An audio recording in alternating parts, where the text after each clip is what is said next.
You have heard that it was said to those of ancient times, 'You shall not murder, and whoever murders shall be liable to judgment.' But I say to you that if you are angry with a brother or sister, you will be liable to judgment. And if you insult a brother or sister, you will be liable to the council. And if you say, 'You fool,' you will be liable to the hell of fire.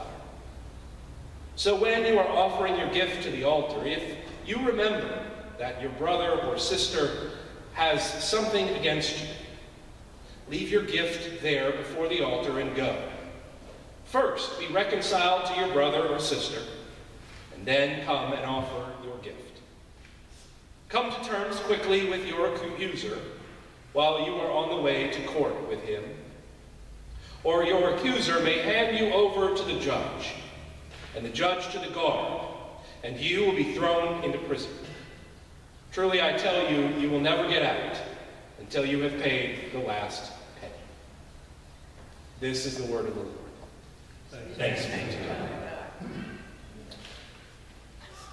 14 years ago today, we began a war in Iraq.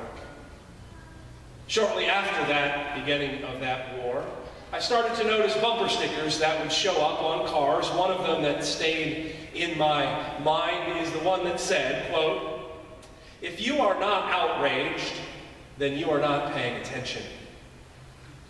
Seems like that might be a contemporary bumper sticker these days. It did and does seem like outrage is the order of the day. And today, I must admit that I thought about throwing out this Sermon on the Mount and pulling out one of the prophets. They have plenty to say about moral documents that we call budgets.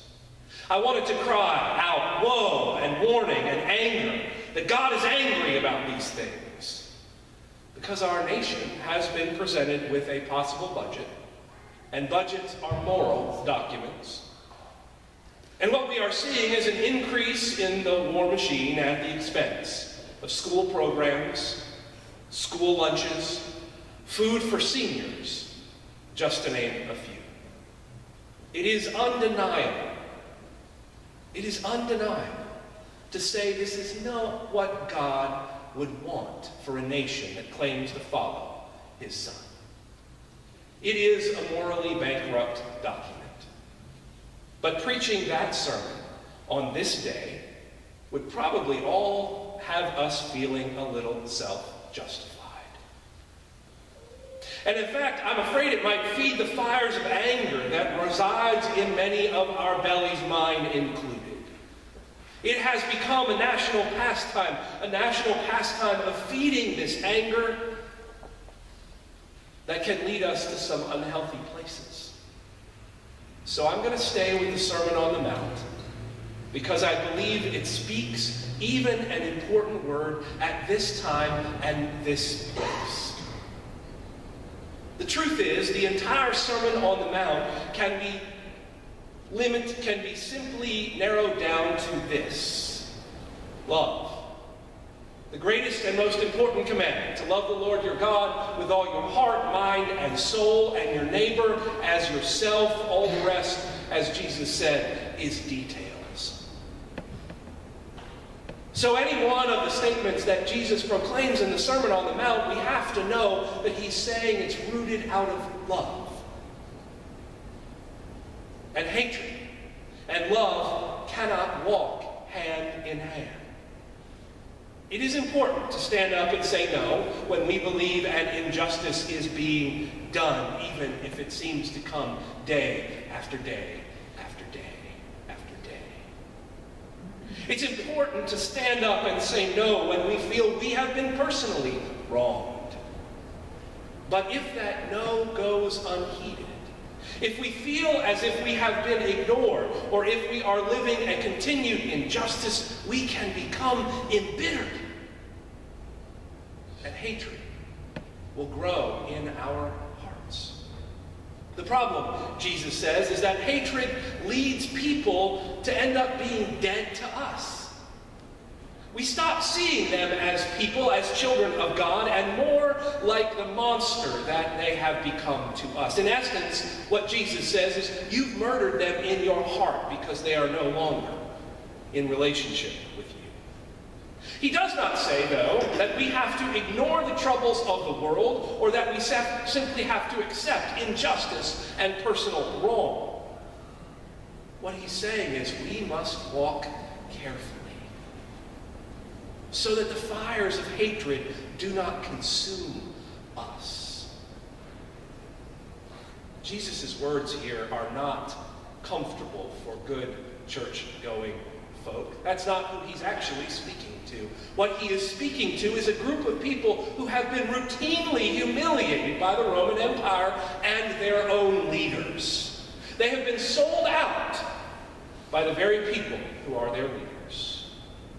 The words come to people who know humiliation deeply in their hearts. They know people who have been abused and then taken to court and been abused again. Sounds a little bit like the courts in our own town that have used poor folk and black folk and brown folk to keep their budgets afloat. So too, the followers of Jesus knew the same kind of humiliation. That's where the tax collectors came in. The revenue collectors we now call police in too many places. The followers of Jesus, hearing these words, had reason and justifiable reason to be angry and to hate those who were overseeing them. And Jesus still says, love. And not only love, see them as brother and sister. But love that does not ignore the ways of justice. Love that will overcome. Love that does not feed the bitterness in our hearts. It is a fine, fine line. This week, I was asked by Missouri Jobs with Justice to be a speaker at a protest out in front of Senator McCaskill's office. The issue this time was the nomination of a Supreme Court justice that many organizations feel do not stand on the side of the poor, and our senator has yet to give indication about the ways in which she will vote. So, I had to go do my homework because this is not a topic that I was aware of. I know little about the nominee, but then I began to find out all sorts of interesting things. I'm not a legal scholar by any stretch of the imagination, but he has voted against, or he has ruled against numerous times, working folk, disabled folk, does not think the Voting Rights Act is constitutional, and does not believe in women's rights to choose. But what he does believe is that money in politics should have the highest protection under the Constitution.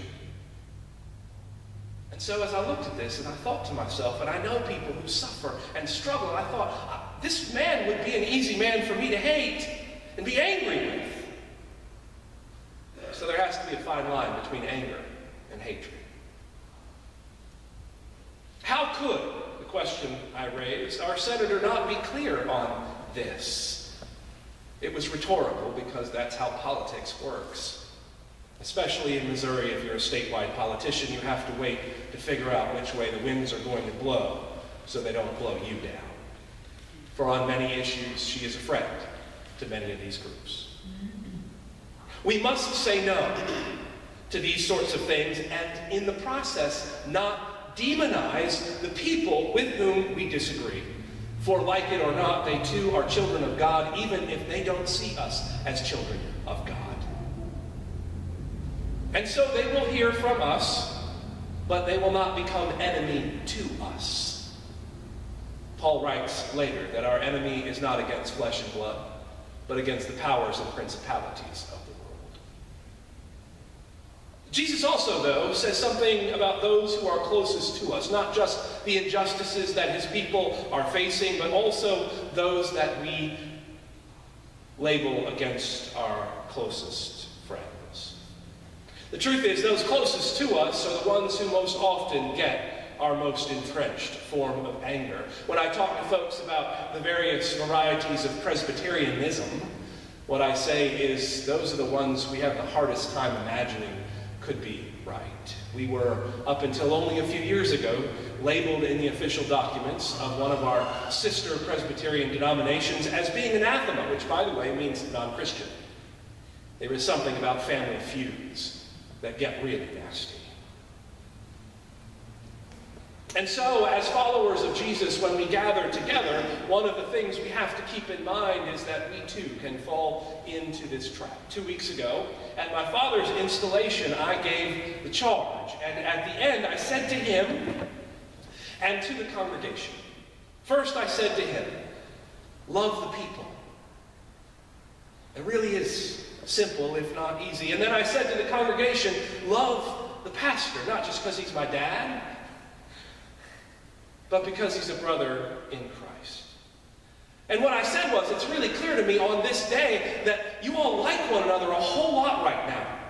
There's a period of honeymoon we talk about in new pastors where everything's going along well. We love him, he loves them, and it goes well. And I said, but there will come a day when that will not happen. There will come a day where you will find yourself not liking the people so much. That's when the place went quiet. And then I said to them, there will come a day where there'll be moments where you're not going to like him very much. And it got even quieter. I said, but once we get past that moment, then we know what love is about. When we work through the broken places and come through to another understanding.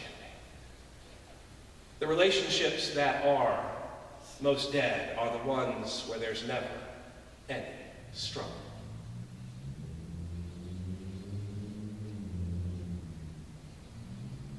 A few weeks ago at the Bible study, we got to talking about the passing of the peace in worship. The truth is, and I explained then, and someone said, wow, you should tell more people that, because that makes a lot more sense to why we do that. It's placed there in the Reformed liturgy because we first recognize that we've found reconciliation with God through Jesus Christ. But it doesn't end there. It means that we have to work at reconciliation with others. And so what we're doing in those moments is we're actually working to stand up against the powers that would divide us from one another. We are saying that the peace of God is bigger than our angers and frustrations, but we are not ignoring that reconciliation is not possible without truth. We have to face the broken places. We have to acknowledge where we've hurt one another. We have to work to repair, but it is possible if we face to it. That's what we talk about, the transformation, possible in Jesus Christ. Doing this in a world that says the goal is to get even is really odd. Doing this, living this way in the world, is one of the ways that we say no to the power of anger and hatred that will divide us. Yes, sometimes I too can admit that it feels like that moment of Old Home Week. But it is, at the heart, a revolutionary act. Peace be with you. I refuse to let whatever may be going on come in the way of the possibility of our reconciliation. In a world that says black and white folks should be at odds, I'm going to shake your hand, look in the eye, and say, peace be with you. When men and women are not seen as equal, we will stand as equals and greet one another with the peace of Jesus Christ. I may not feel like it today, but I am going to greet you with the peace anyway. That is my resistance to the powers of death. Love is a greater power, so I am going to keep at it. We know the power of hatred has been primed in our society again and again and again, and it is not stopping. And it will swallow us all up if we don't figure out a way to make it stop. And we can start in here, and in here, and wherever we find ourselves when we leave. So it's my hope that that time can be a witness, so that we will be witnesses to the transformation that is possible in Jesus Christ. It may not be today, it may not be tomorrow, but we keep at it knowing that a new day will come. We will not let hatred win.